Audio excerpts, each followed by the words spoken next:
Red Hat started to take a better look at our ecosystem. The industry had changed, RHEL had changed. And one of the things that we'd noticed was that CentOS wasn't the thriving community that we had hoped it would be. And always working innovation upstream, which is where it matters. But these downstream rebuilds are different. Do take a look at the different offerings that Red Hat has, because some of them are now very low cost or free in ways that didn't exist just 5 years ago. From Orion X in association with Inside HPC, this is the At HPC podcast. Join Shaheen Khan and Doug Black as they discuss supercomputing technologies and the applications, markets, and policies that shape them. Thank you for being with us. Hey everyone, and hi Shaheen, great to be with you again. Great to be with you, and here's another installment of what we have covered a couple of times now. Yes, indeed. This ongoing coverage discussion of Red Hat Enterprise Linux, RHEL, and change in policy from Red Hat. Today we have with us Mike McGrath. He is Vice President, Core Platforms at Red Hat, where he leads the development of Red Hat Enterprise Linux and related platforms. Mike's been at Red Hat for nearly 17 years, and he's been in the IT industry since 2004. And Mike issued 2 blogs from Red Hat in late June announcing the company's new policy regarding RHEL. Mike, welcome. And why don't we start by you giving us a sort of before and after picture regarding this new policy? What's it all about from Red Hat's perspective? Yeah, I think to start with, the actual change was just around how we publish source content. And I'll go back in time in a minute. But up until a couple of months ago, Red Hat did quite a lot of work in our CentOS Stream space, which is where we build RHEL. And that's a relatively new development in the last couple of years. And we had published code, the downstream rebuild code, to git.centos.org. And what we have decided as part of this change is that we're no longer going to publish the downstream code to git.centos.org. All of the code that's required to build RHEL will continue to be published in the CentOS Stream space. It's the same place that we build RHEL. But the simple point and click operation to rebuild RHEL from git.centos.org is gone. If somebody wants to rebuild RHEL or specific packages for RHEL, they have to go to CentOS Stream. And that can be harder. And I think that that's one of the challenges here. If you permit me, can I go back to the sort of the history that led up to this point too? That would be great. I think for some of the audience, the question is like, what happened?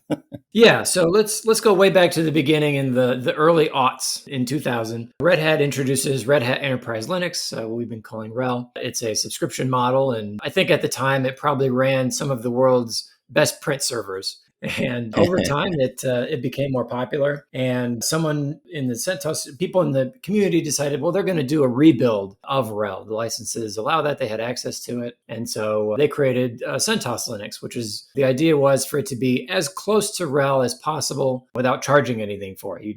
Just the community would come together and they would use it because some people wanted to use RHEL but couldn't afford to, or for whatever else didn't want to pay for it. And that went fine for several years. There was a point in time there, I forget the exact years, but around 2010-ish, something like that, 2014-ish. The CentOS community was having problems. It's expensive to run all of these servers and it takes a lot of work to maintain a RHEL rebuild. And they were just having problems getting it going. And so Red Hat kind of stepped in and said, hey, we will take this community on and nurture it and go from there. And so for many years, Red Hat and CentOS, Red Hat officially sponsored CentOS there. We paid for the servers, a lot of them, and helped produce this whole ecosystem. Then as we flash forward to a few years ago, Red Hat started to take a better look at our ecosystem. The industry had changed, RHEL had changed. And one of the things that we'd noticed was that CentOS wasn't the thriving community that we had hoped it would be. There were a few special interest groups and, there were some people that were doing interesting things. I don't want to diminish the work that was being done. But if you were to look at the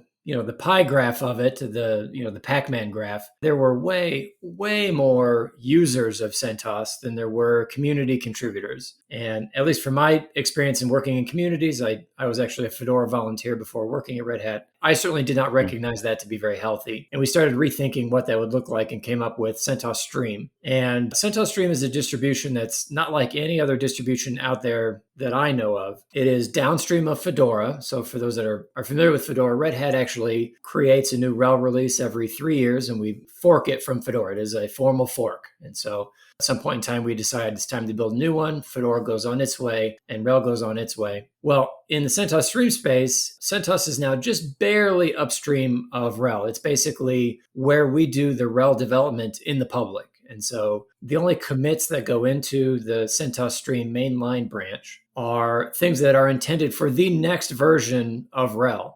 In a lot of ways, now you could look at RHEL as sort of a bundled release of CentOS Stream. We've always built RHEL behind closed doors, and now it's in the public. And so RHEL and CentOS Stream are very, very tightly coupled. And then we had CentOS Linux, CentOS Stream, and RHEL. And it kind of got to the point where we also had free versions of RHEL available now. Low-cost versions of RHEL are there. For anybody that's interested, you can go and get a free version of RHEL, proper RHEL, for up to 16 servers for whatever use cases you need to. You can use that for your development. You can use it for production, whatever you want to. And that's just one example. And so as we flash forward in time, we decided, hey, CentOS Linux, we have more ways to get free RHEL. We would rather them be using proper RHEL instead of this rebuild of it that we're calling CentOS. So let's sunset CentOS. This was a very controversial decision, that one was. And it makes sense. A lot of people have come to, I think, assume that Red Hat was okay with you using kind of one way to look at it would be using a knockoff of RHEL without paying for RHEL. I think that at one point in time that was true, but as we got more into today's world, that became less true. And so we said, we're going to sunset CentOS Linux. We still have CentOS Stream, that's there. We're going to double down on making sure that proper RHEL is more available than ever. We have more free offerings than ever. You've got a UBI is another one for base containers, free of charge and fully redistributable. Flash forward to this year, it's been a very difficult year in the industry. We recently had some layoffs, among other things. We started talking is, why are we still publishing code to git.centos.org? What value is that having for Red Hat? And nobody could answer it. We have CentOS Stream now. And so we made another announcement that says, hey, if you want RHEL source code, if you're a customer, you can get it the same way you always have via our portal and everything else. You've got to agree to our terms to do that, but it's all there. Or you can go to CentOS Stream where all the code still is. And we knew this would be controversial with especially rebuilders because it does make their jobs more complicated. But the code's still there, and that's kind of where we landed on it. Right. So, Mike, when open source started way back when, the idea was that I'm a volunteer. I want to contribute. I'm not in it really for the money. I'm just like contributing, and it's fun. And if anybody wants it, they can join the community either as a user, etc., etc. So open source had a very strong connotation that it was free open source, the whole FOSS thing. Then I think Red Hat was one of the best examples, or arguably the first example of being able to make a business out of it. And I remember back then, the argument went something like the following, that open source is free for those who would not have bought anyway. And for those who would have bought, the fact that all these other people are using it is a compelling reason. So it makes sense as a business model because you're not losing any revenue, very little anyway, that people who are going to buy are going to buy. But then they want service, they want support, they want a throat to choke, all of that. Has that changed? Are we observing sort of the end of open source as we used to see it? No more sort of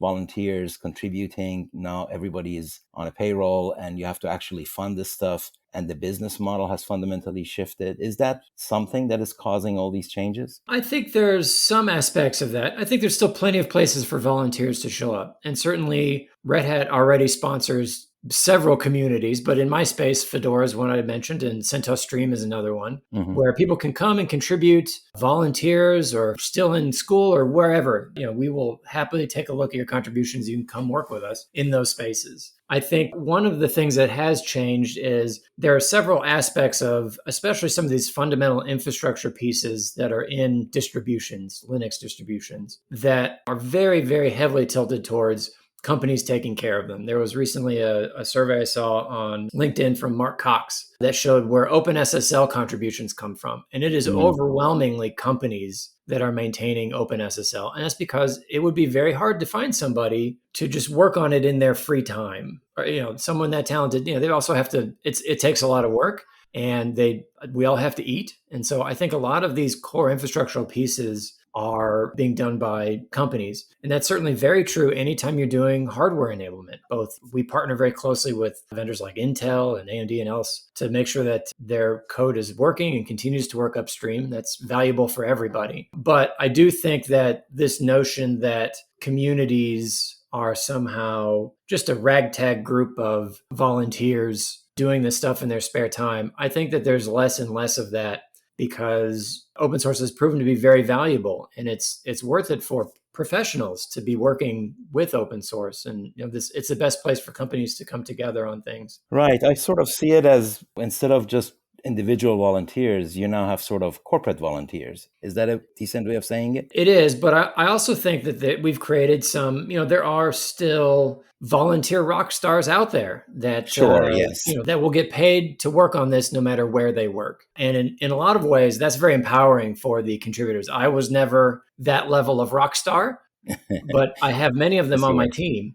And I think that that's an important part here as well. I think you're absolutely right. Yeah, and if you wouldn't mind, I'd like to go back and talk about this whole openness concept, because I think that this is kind of core to the discussion. There's free as in freedom, and then there's also free as in beer. And for any listeners that aren't familiar with that, free as in freedom means that when you get the code, you can do whatever you want to with it. That's the free as in freedom argument. And the free as in beer argument is you didn't have to pay any money for it. Maybe you sat next to somebody at the bar and they gave you a beer that's a free beer. You can't necessarily do whatever you want to with the beer, and you don't even necessarily know what ingredients went into that beer, but it was free as in charge. And I think that this is part of the core conversation that our industry should be having at this particular moment. And here's why. Since the very beginning, the Free Software Foundation has stated that the work that developers are doing, volunteer or not, is valuable, and they should be getting paid, and they should be getting paid well. And that implies at least some sort of business model behind open source. And Red Hat has certainly, by any measure, been one of the most successful at this, if not the most successful at this, at finding a way to balance the needs of business and making sure that we can continue to pay our people, provide great support for our customers, but also give back to the open source community. And to do that, we've set up 3 different things at this point. We have 2 communities that I mentioned earlier. Both of them are community projects that are largely run by the community. CentOS Stream is a little bit different in that we don't let something into the mainline branch unless it is going to be in the next version of RHEL.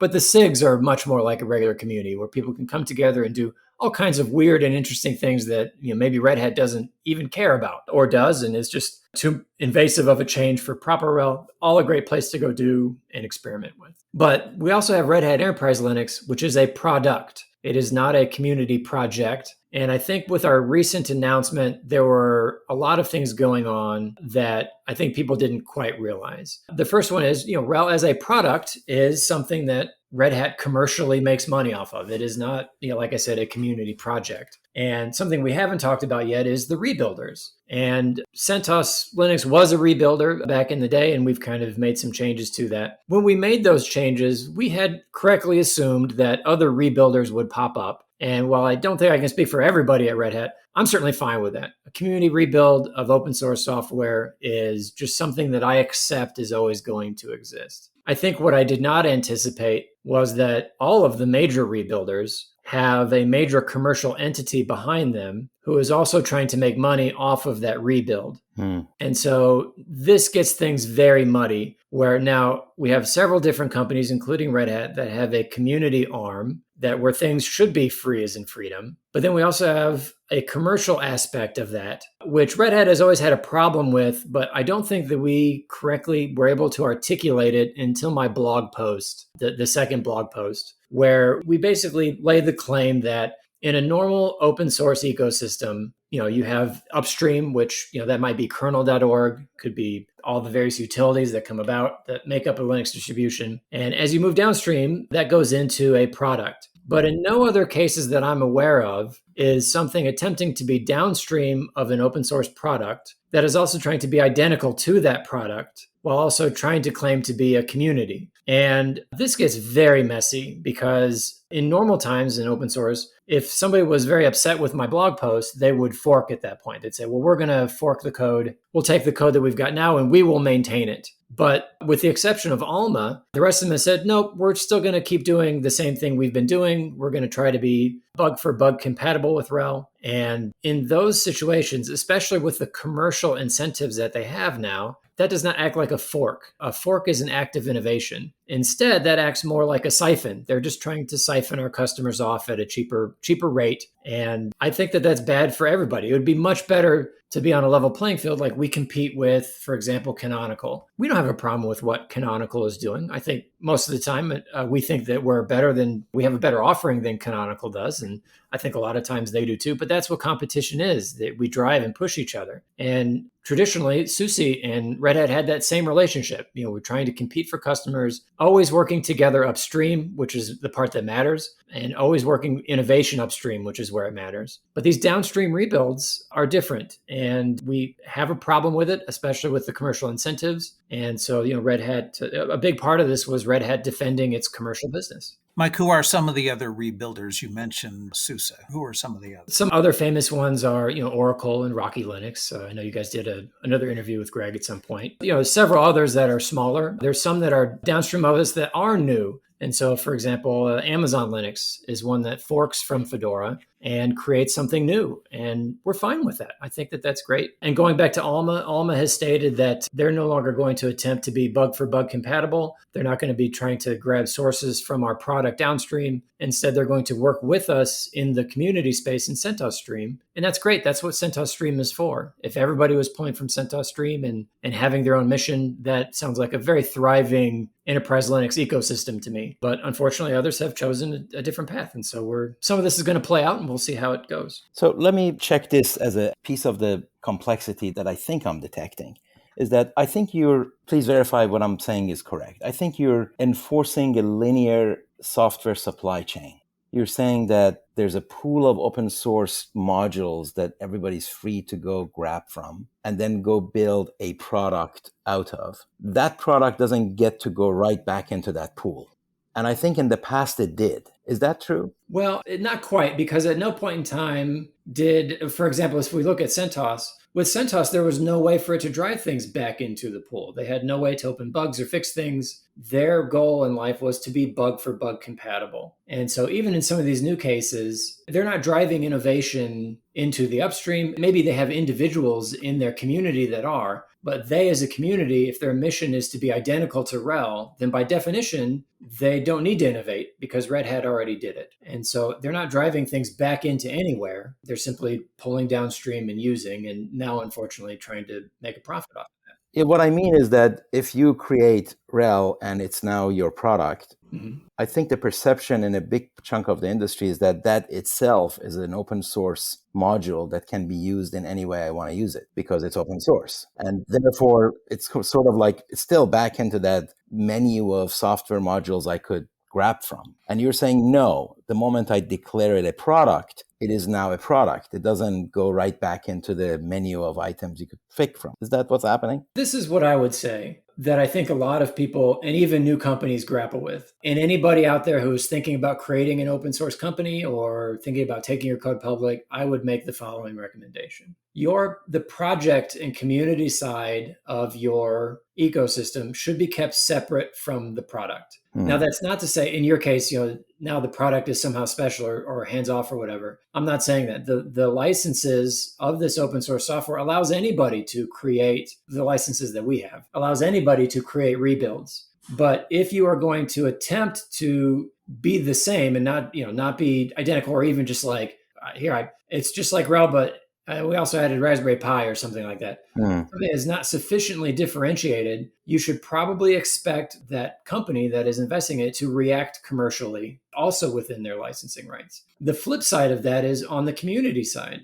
If all of these downstream workers were behaving like Amazon is, trying to create something new, with Amazon Linux. If they're doing it in the community space, that's a space where we both benefit and all of our users benefit because they're driving fixes back into Fedora. We get those fixes downstream in RHEL. It's a really great, feeding on itself ecosystem. Whereas if your sole mission in life is to just be downstream, I'm not saying you can't do that. That's certainly allowed by many of the licenses that are out there. What I am saying is you should expect that business to respond and protect their commercial business. Okay. So, Mike, we've seen the news from CIQ, SUSE, and Oracle regarding the creation of the Open Enterprise Linux Association, Open ELA. Will Red Hat respond to that, or how do you anticipate interacting with that association? I don't think we have any plans to interact with them. They were doing rebuilds before this announcement. Our code is still public, despite what a lot of the media is saying.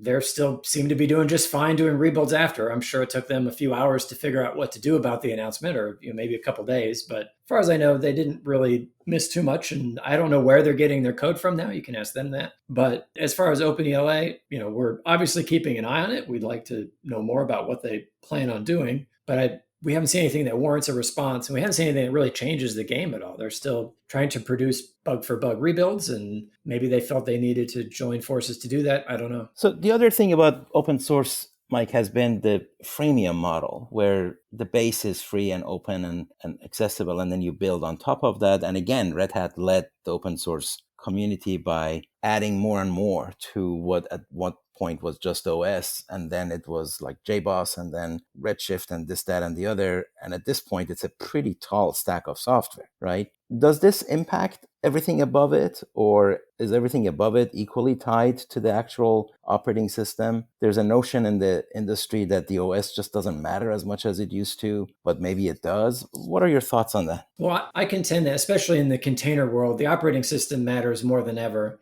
And I think that's because as you go and look at what is in those containers, the number of old containers sitting around with who knows what security vulnerabilities in them is just going to massively go up over time. So how you build those containers matters quite a bit. Now, in terms of up and down the stack, one thing that I think people made a lot of hay out of was that somehow Red Hat was keeping code private or not contributing back to those communities. Red Hat actually has an upstream first policy, and I touched on this earlier, but we believe that in terms of innovation and where the code should live, doing it upstream is where it matters. And sure, sometimes that means it takes a very long time for us to fix something while we get it in the upstream, but that's the thing that matters. And sure, SUSE will grab it and Canonical will grab it, and any community or product, people will get it from there. But that's what it's about.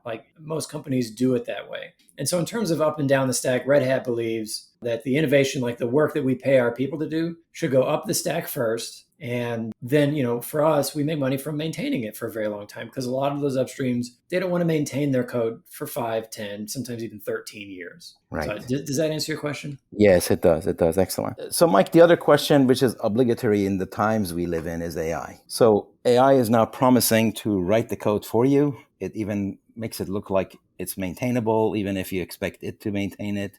How's that impacting how you develop software? How's that impacting the notion of a community where some of the members of the community could be AI bots? Yeah, this is a great question. I should mention my wife is an actress. And so we've also been very closely watching the writers and actors strike, which also has a very strong AI component. We talk about this quite a lot. At Red Hat, certainly Red Hat is currently owned by IBM. And so for those that are confused by that, I still have my redhat.com email address. And the IBM discount does not work at my gym. Technically, IBM owns Red Hat, and they have Watson and a whole AI portfolio. And we've been keeping track of all of this very closely. I'll share one little anecdote. I had a fairly senior engineer who just kind of was checking out ChatGPT and said, "Hey, what does this actually look like?" And so it just went through the motions as kind of a curiosity for it to review a kernel patch. He gave it very little information.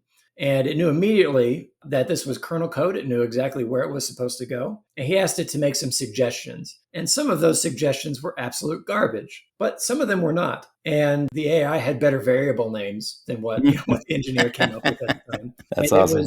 Yeah, and it was even able to refactor some of the code. This one of the functions was too long, and it refactored that code a bit. And so, we're not in a space where we're trying to drive code to be written by AI or anything. But we are, I think some of our engineers, not as a Red Hat policy or anything, but some of our engineers have started to try to figure out if there's a way to have AI as an assistant for things. And I think that that's true of a lot of places. Maybe we'll end up in a space sometime in the future where AI is generating code that we trust. But at the moment, we're just kind of looking at it and keeping on it, both because our customers want this and because it could make our developers' lives better, but also because even outside of code generation, a lot of our customers want to run AI workloads on Linux, either in containers or outside of containers. And so we've been trying to figure out how to make it possible for them to do that. And sometimes it's as simple as enabling a new chipset of some kind. And sometimes it's more complicated, like trying to make sure that RHEL or Fedora or CentOS Stream can satisfy the dependencies of whatever framework they're using. So that's kind of where we are with AI. Brilliant. Okay, so Mike, we've covered a lot of ground here. I just want to close with kind of a very open-ended question. Are there any perceptions or misconceptions out there regarding this whole issue that you would like to address? Yeah, I think that there's kind of two things. One of them is just that, I know that the original CentOS Linux sunset decision, that was a very highly controversial decision, which makes just a ton of sense to me. And I understand that. I think Red Hat probably did a poor job of communicating our stance on downstream rebuilds just in general. I think a lot of people thought that, especially because of CentOS Linux, that we formally endorsed that we somehow put the Red Hat promise behind those community projects. Whereas, like I said, community projects and products are very different. If you want Red Hat's, guarantee on something, we have a product that you can buy to get that guarantee. And I think that was I think is going to continue to be a challenging transition for people to understand. Even now, I see people that say, well, where am I supposed to get my free RHEL now? And, our answer would be, well, you can come get RHEL for up to 16 instances. But beyond that, unless one of the other free or low cost offerings works for you, if you do want something free, there's several dozen free Linux distributions out there for you, of which we also produce Fedora and CentOS Stream. You can go use one of those. The other misconception that we had was about Red Hat's commitment to open source. There was a lot of initial angst, especially from relatively new influencers or people that haven't been in the industry for a really long time, and even some that have forgotten how the GPL behaves. Only about a third, I think, of Red Hat's code is actually GPL. There's quite a bit of code we don't have to release at all because of the license, but we still do it because that's part of our values. And because of some of these concerns, there are all kinds of videos and